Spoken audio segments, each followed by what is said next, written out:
नमस्कार। स्वागत है आपका मेरे YouTube channel Sanjeev sir classes. और आज नरेशन की वीडियो का पार्ट 3 हम यहाँ स्टार्ट करने जा रहे हैं। इससे पहले अगर आपने पार्ट 1 और पार्ट 2 को नहीं देखा तो पहले आप पार्ट 1 और पार्ट 2 को अच्छे से देखिए, तभी पार्ट 3 आपको अच्छे से समझ में आएगा। तो आइए वीडियो को स्टार्ट करते हैं। Interrogative sentences. said to will change into ask, inquired, demanded। said to को हम ask, inquired या फिर demanded में सेंटेंस के अकॉर्डिंग चेंज करेंगे। Remove inverted comma, inverted comma को हटाएंगे। यूज इफ और whether instead of inverted comma, और इन्वर्टेड कॉमा की जगह कंजक्शन इफ और वेदर का यूज होगा, लेकिन उसके लिए कंडीशन है। कंडीशन क्या है?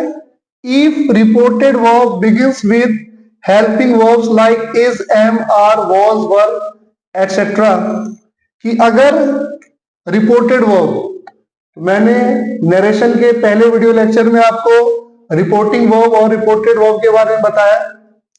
तो अगर रिपोर्टेड वर्ब किसी भी हेल्पिंग वर्ब्स जैसे is, am, are, was, were, will, shall इत्यादि शब्दों से स्टार्ट होगा तो वहां हम इफ और वेदर शब्द का यूज करेंगे। किसकी जगह? इन्वर्टेड कॉमा की जगह। No conjunction is used when the reported verb begins with question words such as who, where, why, how etcetera.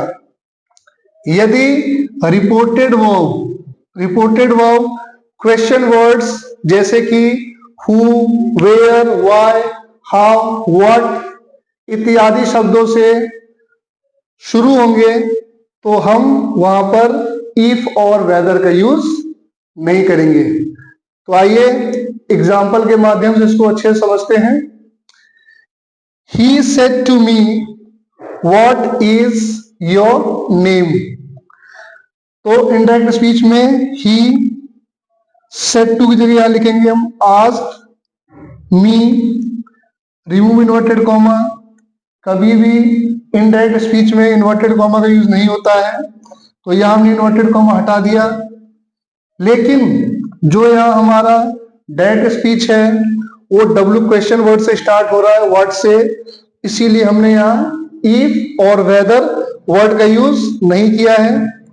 तो व्हाट इज योर नेम, ये जो सेंटेंस है वो प्रेजेंट कंटिन्यूअस टेंस में है, तो इसको हम पास्ट कंटिन्यूअस टेंस में चेंज करेंगे। तो what my name was, what का व्हाट, उसके बाद सब्जेक्ट और देन हेल्पिंग वर्ब। आइए नेक्स्ट एग्जांपल देखते हैं।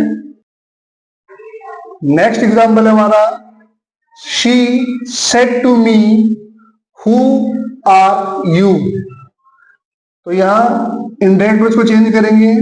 शी सेड टू की जगह asked me, remove inverted comma, लेकिन इन्वर्टेड कॉमा की जगह हम इफ या वेदर का यूज नहीं करेंगे, क्योंकि हमारा जो रिपोर्टेड स्पीच है यहां पर वो WH या फिर क्वेश्चन वर्ड से स्टार्ट हुआ है। तो हु, और ये जो डायरेक्ट स्पीच है हमारा वो प्रेजेंट कंटिन्यूअस में है, तो पास्ट कंटिन्यूअस में चेंज होगा। तो who are you, you according to the object. मैंने आपको सन फॉर्मूला अपने नरेशन के पहले वीडियो लेक्चर में पढ़ाया था। SON first, second, third, it means that first person will change according to the subject, second person will change according to the object and third person no change. तो you यहां पर second person है और वो object के according change होगा, तो इसलिए हु आई वॉज। यहां पर एक चीज आपको और ध्यान देना है, जब भी हम डायरेक्ट से इनडायरेक्ट स्पीच में चेंज करेंगे तो पहले WH words, then subject, then helping verb. इस फॉर्मूले को आपको ध्यान रखना है। नेक्स्ट हमारा, Rahul said to me where are you going. Rahul said to asked me, remove inverted comma. Again if और वेदर का यूज नहीं करेंगे क्योंकि हमारा रिपोर्टेड स्पीच जो है वो क्वेश्चन वर्ड से स्टार्ट है। तो where, again you second person will change according to the object, और उसके बाद WH plus subject then helping verb. तो where I was going. Next, the stranger said to me do you know the way. The stranger, यहां said to की जगह हम inquired of लिखेंगे। मैंने आपको कहा था कि सेंटेंस के अकॉर्डिंग हम डिमांडेड या फिर इंक्वायर्ड ऑफ का भी यूज कर सकते हैं। तो the stranger inquired of me, चूंकि यहां पर रिपोर्टेड वर्ब जो है वो क्वेश्चन वर्ड्स यानी कि वेयर, हु, व्हाट आदि शब्दों से स्टार्ट नहीं है, तो यहां remove inverted comma, use if instead of inverted comma, और do you know the way. ये जो हमारा सेंटेंस है डायरेक्ट स्पीच में, ये प्रेजेंट इंडेफिनिट में है, तो ये पास्ट इंडेफिनिट में चेंज हो जाएगा।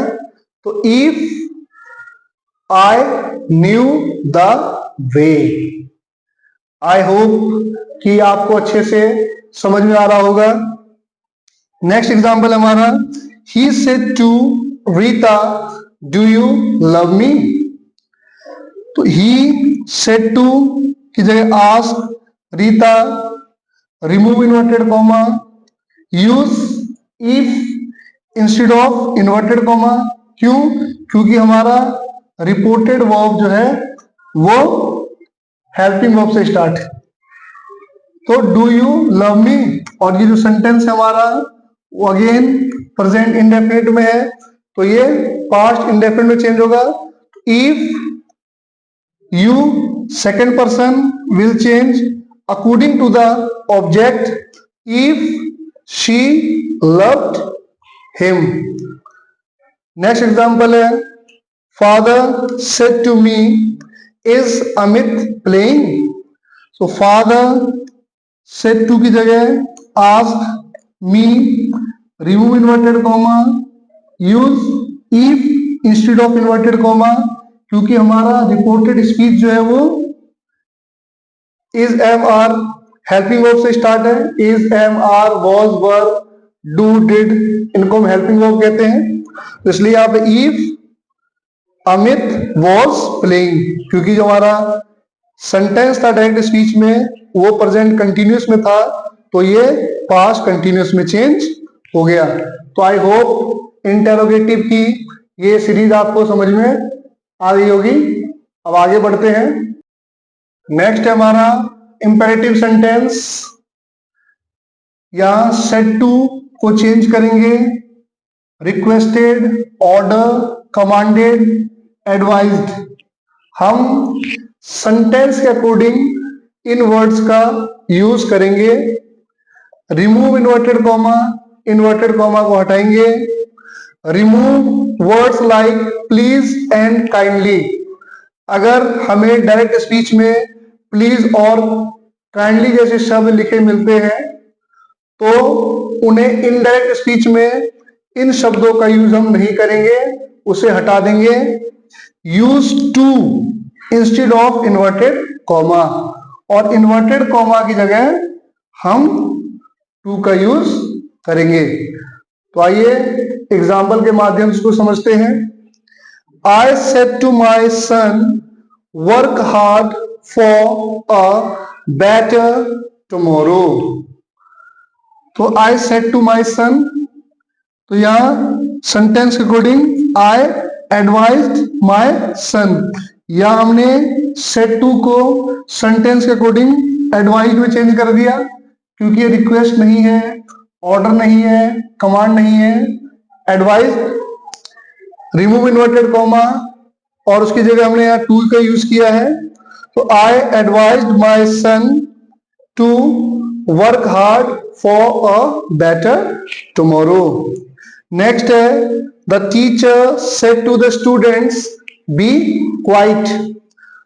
The teacher said to the students, तो यहां सेड टू को हमने सेंटेंस के अकॉर्डिंग ऑर्डर में चेंज कर दिया, क्योंकि यहां पर हमें ऑर्डर का भाव यहां प्रकट हो रहा है सेंटेंस से। दैट्स वाई कि हमने यहां सेड टू को ऑर्डर में चेंज कर दिया। The teacher order the students, फिर remove inverted comma, use to instead of inverted comma, be quiet. तो आइए आगे बढ़ते हैं। एग्जाम्पल है हमारा, Ben said to mom please give me a chance. तो बेन यहां सेड टू की जगह रिक्वेस्टेड का यूज करेंगे, क्योंकि सेंटेंस से हमें पता लग रहा है कि वो जो बेन है वो अपनी मॉम से रिक्वेस्ट कर रहा है। तो Ben requested mom, remove inverted comma. मैंने कहा था आपको कि इन्वर्टेड कॉमा को भी रिमूव करना है, और काइंडली और प्लीज जैसे वर्ड्स का भी यूज हम इनडायरेक्ट स्पीच में नहीं करेंगे। तो Ben requested mom to give him a chance. Next है the doctor said to the patient take medicine in time. The doctor क्या कर रहा है, सेड टू की जगह हम एडवाइस का यूज करेंगे, कि डॉक्टर यहां पेशेंट को क्या कर रहा है, एडवाइस कर रहा है। The doctor advised the patient, remove inverted comma, use to in place of inverted comma, to take medicine in time. I hope कि आपको ये समझ में आ रहा होगा। इसके अलावा इंपरेटिव में भी कुछ नेगेटिव सेंटेंसों का भी यूज होता है, तो आइए उसे एक बार देखते हैं। The teacher said to the student don't talk in the class. The teacher यहां सेड टू की जगह आस्क, अगर हम आस्क की जगह या ऑर्डर्ड लिख देते तो भी गलत नहीं होता। The teacher asked the students, यहां डोंट की जगह जब हमने डोंट का यूज नहीं किया था तो टू का यूज करते थे, लेकिन यहां डोंट की जगह नॉट टू, नेगेटिव सेंटेंस के लिए हम नॉट टू का यूज करेंगे, not to talk in the class. Next होने वाला, the old man said to me please don't walk so fast. So the old man said to को change करेंगे यहां रिक्वेस्ट में, requested, the old man requested me, remove words like please और kindly, मैंने आपको पहले ही बताया, एंड रिमूव इन्वर्टेड कॉमा। तो please don't walk so fast, तो आएगा not to walk so fast. Next example है हमारा, the master said to the servant post the letter at once. और सेकंड एग्जाम्पल है, Rahul said to me what are you doing. So that's all for today in part 3, और इसके answers आप मुझे comment में बताएंगे, ताकि मुझे भी पता चल पाए कि वीडियो आपको कितना समझ में आया। और पार्ट 4 देखने के लिए वीडियो को लाइक करें, शेयर करें और सब्सक्राइब करना ना भूलें। नमस्कार।